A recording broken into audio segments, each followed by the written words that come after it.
Hi, my name is Bud Dunham. I'm the town manager in Sandwich. Hi, I'm Leanne Drake, and I'm the Director of Community Development. And our goal today is to give the public a quick overview of what's on the special town meeting warrant. And it's important to remember that the special town meeting is on Monday, November 17th at 7 o'clock at the Sandwich Middle High School Auditorium. And just as some quick overview, there's only 11 articles on the warrant. And I think it's fair to say one of the primary reasons the select board decided to hold a special town meeting is there's some really important zoning amendments and town bylaw amendments that are going to be discussed. And it's really helpful to have Leanne here today to help explain those much better than I can. But the first article on the warrant relates to the school department operating budget for the fiscal year we're in now, which is FY26. For those who regularly attend town meeting, we often explain as part of the larger budget articles that when we vote on items in May, the state often doesn't finish its final budget until July or August. So that was the case again this year, but what was positive, when the state did finish the budget, they ended up giving a significant amount more to the school for their operating budget, just under $325,000. So Article 1 appropriates state money and adds it to the school budget for the fiscal year that we're already in. It's important to point out that the Finance Committee unanimously voted to support the article, and none of this money is coming from taxes. In fact, all 11 articles on the warrant, none of them involve changing taxes whatsoever.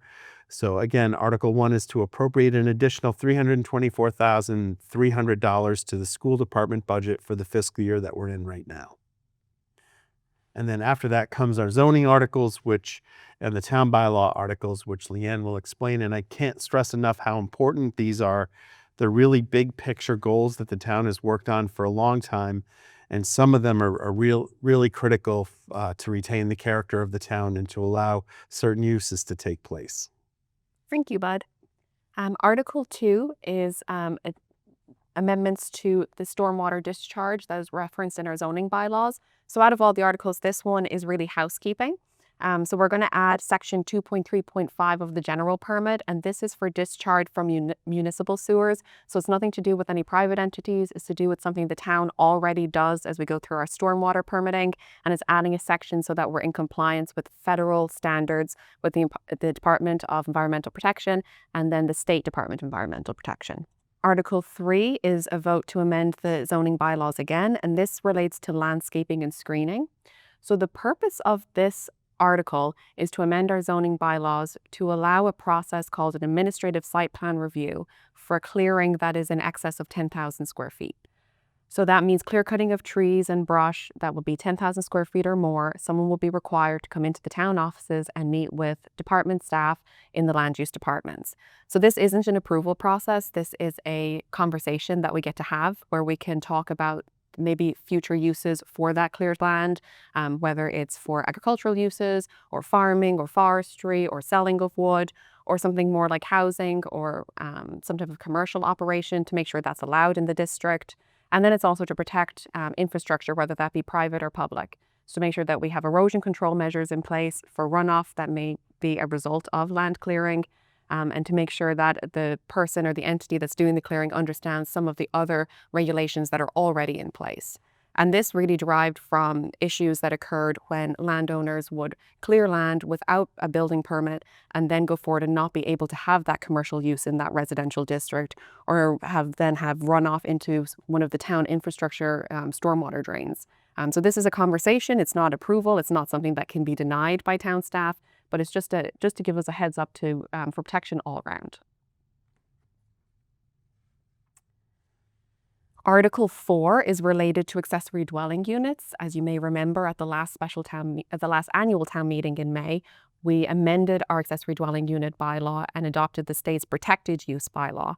And during that time period, we heard from residents that the size of the new protected use bylaw was very small. So the planning board worked diligently to create an expanded accessory dwelling unit bylaw, EADU, and present that to you all on November 17th. So in this one, they would be expanded. So you would need to have a minimum lot size of 40,000 square feet, one EADU per lot. And then the size would be 80% of the gross floor area of the home, but not larger than 1,500 square feet. So whichever is smaller in that case. There are some residency requirements that someone must maintain on site, and 1 parking space. This will be in addition to a protected use ADU. For Article 5, this is for an amendment to our Affordable Housing Conditional Density Development bylaw. This bylaw has been in effect for many years. We've recently undertaken the effort to redo this bylaw, delete in its entirety and replace.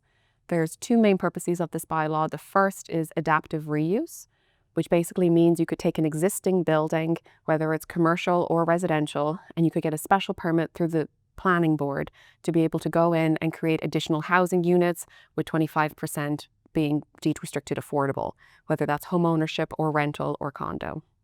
The second portion of the bylaw allows small 4-unit cottage colony to be created with the use of a shared driveway as opposed to a subdivision plan, and anything in excess of that would require a subdivision plan. But the density could be as close to, I think it's 1 unit per 10,000 square feet. And then that could be capped at 20 units. So this would allow more affordable housing in town at a smaller development. So whether it's adaptive reuse, like something like the Wing School project, or whether we see smaller cottage colonies being built, which wouldn't be as dense as the current cottage colonies we see. This is more in line with the density of the Captains or those types of neighborhoods, but we could get some smaller units in for some year-round affordability. So then that's it for the zoning bylaws. The next one up for Article 6 would be town bylaws, and this is the Scenic Road Act. So this is a very minor change, and it relates to a conflict in the law itself. The way our law reads, we discuss public or private roads being scenic roads. We talk about Cranberry Trail in particular, which is the only private road that is listed in the scenic roads list. The problem that lies is that the right-of-way is defined as something that's publicly owned. So when a request for enforcement comes from someone cutting down a tree on a private portion of roadway, it's very difficult for the town to then have any type of action associated with that, as there is no publicly owned right-of-way on a private road. So we're clearing up any confusion within that bylaw and making it clear that our interests lie in the publicly owned portions of roadways.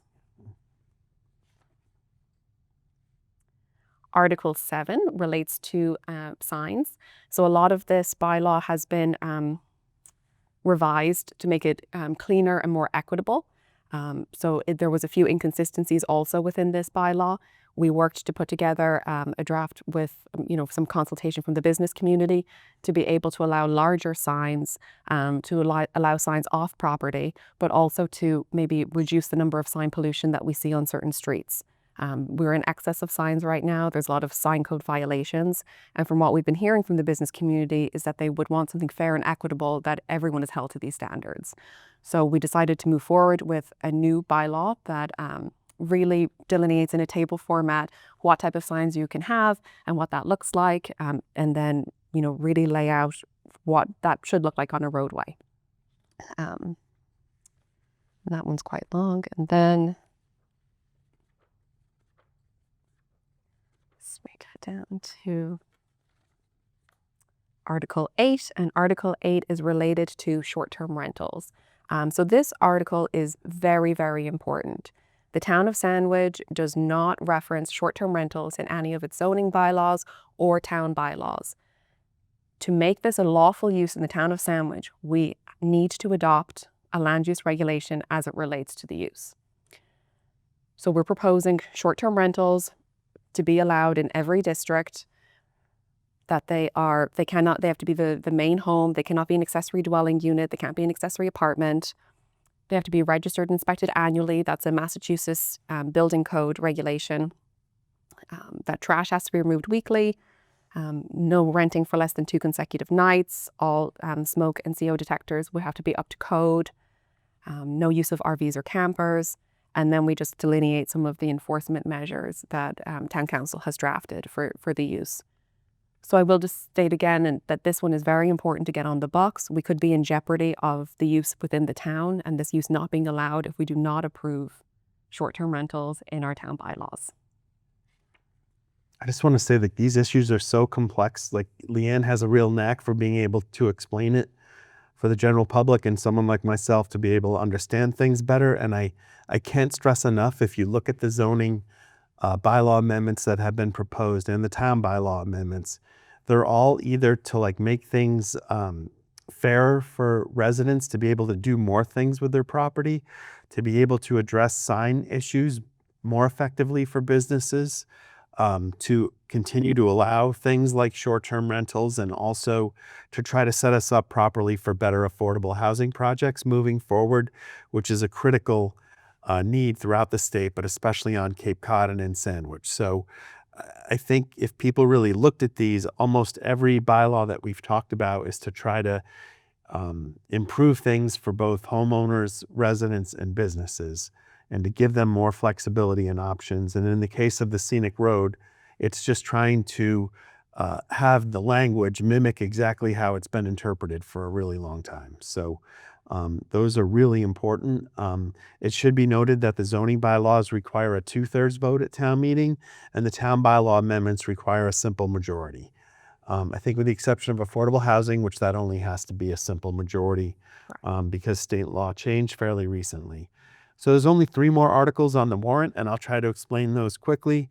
Article 9 deals with safety zone designations. It's a fairly new option that towns have available that looks at the select board being able to designate roads as safety zones, but those safety zones, by the way the state and Mass Department of Transportation have interpreted it, there has to be something immediately adjacent to the road that impacts the public safety. So it's not to designate whole regions of the town. It's to really focus on specific areas that may have some safety issues or a particular stretch of road. I believe it has to be at least a 1/4 mile long. And if the select board vote to adopt this, it does limit the speed limit there to 20 miles per hour. It does not require state authorization, but the state does and has been updating some of the requirements that have to be met for that type of zone to be able to be designated. So again, this just gives the select board the ability to designate an area as a safety zone. It doesn't require them to. Article 10 is very similar to safety zones. This one is called the thickly settled designation. There's certain criteria that would be looked at by the select board, and if they voted to adopt a certain area as thickly settled, and I'm sure there would be criteria and requirements from the state and locally that we would want to follow consistently, the board could designate those areas as thickly settled, and that with that comes a 25-mile-an-hour zone.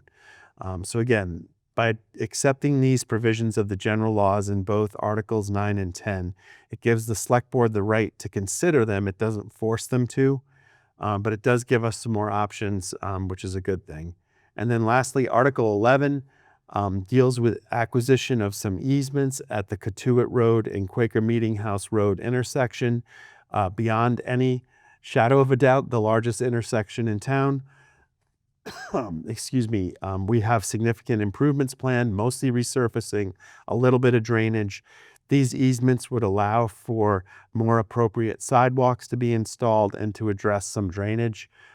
It's really at the corner of Meeting House Package and where the Stop and Shop is. That corner is where the 2 areas where we need to acquire those easements. If approved by a town meeting, that would give us the right to acquire them and allow us to proceed with the project.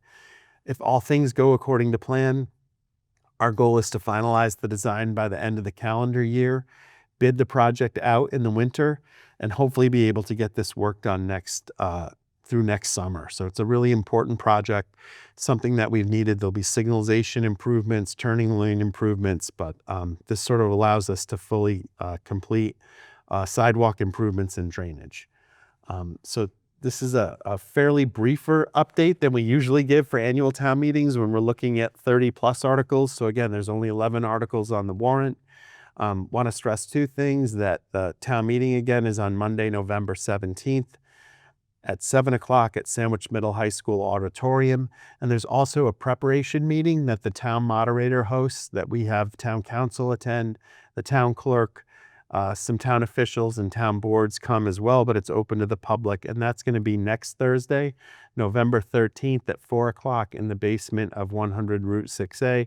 Open to the public if anyone's interested. We walk through each of the articles, talk about the motions that have been drafted, and just sort of lay out a plan of attack for Monday night. So thank you for listening, and a special thanks to Leanne for being able to explain such complex things that she and a number of town officials have worked on and boards for a really long time to get us to this point. So it's really important that people come and support the efforts that we're trying to do to improve the town. Thank you.